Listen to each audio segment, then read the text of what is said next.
The encounter form is the form that interventionists will be interacting with.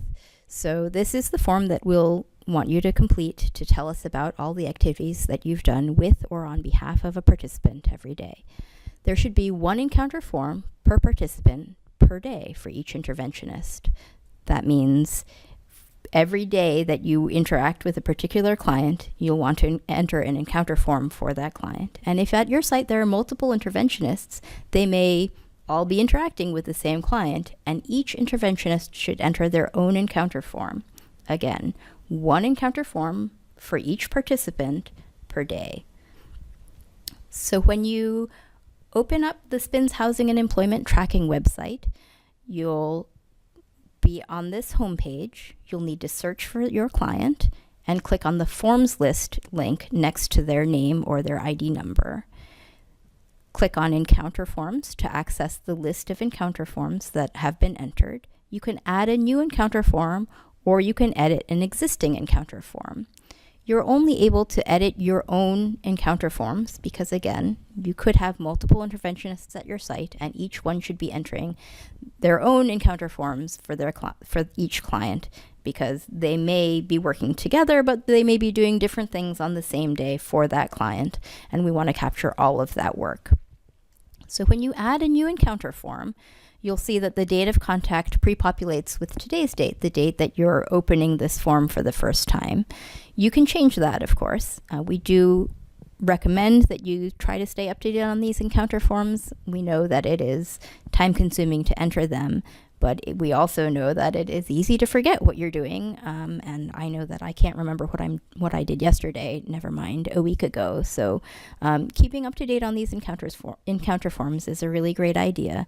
If you know that you won't be able to get to the computer to enter an encounter form, you may want to take notes on paper, and that will help refresh your memory when you're entering encounter forms for each client. So for each encounter form, you enter the date of contact and you indicate whether an encounter was made or not. If an encounter was not made, we ask you to tell us why not. If an encounter was made, we ask a whole bunch of additional questions. So we ask where the location of the encounter was, and you can select all that apply. If you did not have a face-to-face interaction with the client, then you select this bottom-most not applicable, not face-to-face.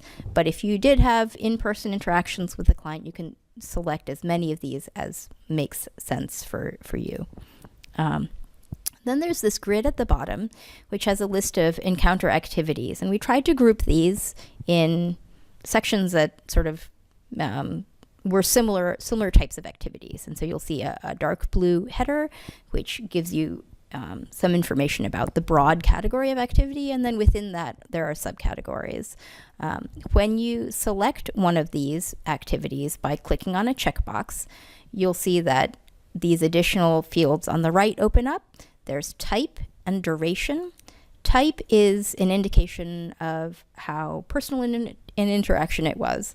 So these are ordered so that the most personal type of interaction is at the top and the least is at the bottom. So we want to know whether you had a face-to-face interaction with them, if this was like a group setting interaction, if you called them or emailed them, all the way down to, collateral means you were working on behalf of the participant, but you weren't actually interacting with the client directly. As well as fax, electronic medical record, and other. So select the most personal one. And it's possible, of course, that you had several different types of interactions that involved the same activity. And if that's the case, we ask you to choose the most personal of those, so the highest up on the list. So for example, if I called somebody, but then I also interacted with them face-to-face, I would select face-to-face because that is higher on this list than phone. Then enter the duration in minutes that you spent on that activity. And we know that this is a bit of an estimate, but do your best to estimate how many minutes you spent doing that activity.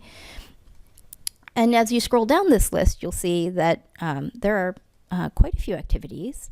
There are housing-related activities, transportation, education and emotional support activities, employment activities. So select all the ones that you did on that day. And you can always come back and enter in more of this later. So you can start this and then come back and complete it later.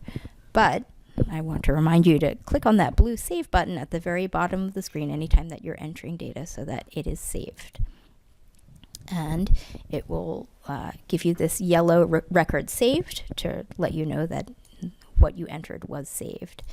If you start entering some of this and then you forget to enter in type and duration, for example, and you click on save, the system will remind you that there are some fields you need to fill out. If you scroll down, you'll see there's some red font there to help identify where there's missing information. So here we just enter in the type and the duration, scroll back down to click on save to save the data. And then if I click on encounter list, I will see this September 14th form that I just entered. So you'll see that for encounter forms that were entered by other staff, I can view them, but I can't edit them. I can only edit my own. If I click on view edit, I will see all of the information that I had already entered for this form, and I can go ahead and make additional changes and click on the save button to save my edits. I can also copy. This is a really useful function if you are having group interactions with multiple participants at once. In that case, if you want to fill out the encounter information for that group activity for one of the participants, you can then copy that information to additional encounter forms for the other clients. However, one of the things that the system does is it does check to make sure that there isn't already an encounter form for that day for the other clients that you're trying to copy information for.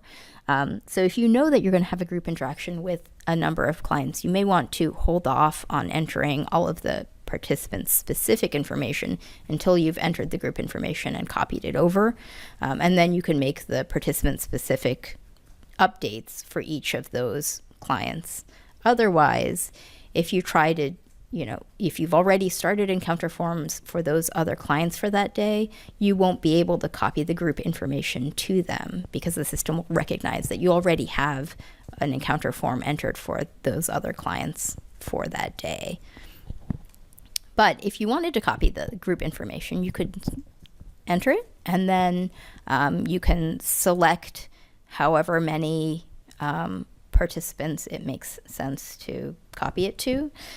This list is a list of all of the clients at your site. So you just select the ones that you want to copy it to, click on Make Copies, and the system will let you know if the copy succeeded or not.